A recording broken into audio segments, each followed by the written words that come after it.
Why was the Fair Housing Act passed after MLK's death? Imagine a time when many families were kept out of certain neighborhoods simply because of their race. Now, picture a nation rallying to change that reality.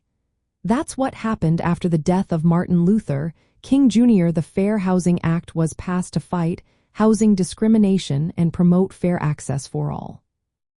Martin Luther King Jr. was a leader who fought for civil rights, including the right to live in safe, affordable homes.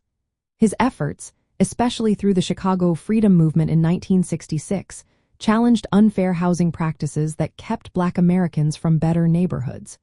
When he was assassinated on April 4, 1968, it caused national outrage and protests.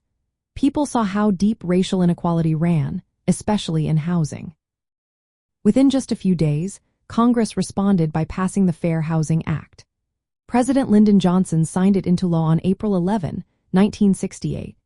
The law was created to stop unfair practices like racial covenants, which prevented Black families from buying homes in certain areas.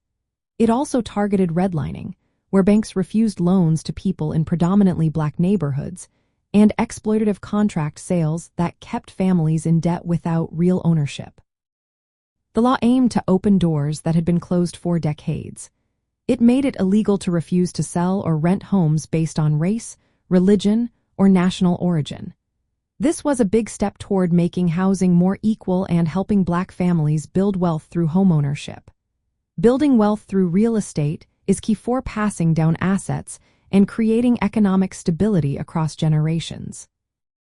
Passing the Fair Housing Act after MLK's death was both a tribute to his work and a practical move. It addressed the urgent need to reduce racial segregation and economic gaps. Many Black families had been kept out of neighborhoods with better schools, jobs, and resources. The law was a way to start fixing that. Even today, the Fair Housing Act is important because it helps protect homeownership rights and fights housing discrimination. It's a foundation for making sure everyone has a fair shot at owning a home and building wealth.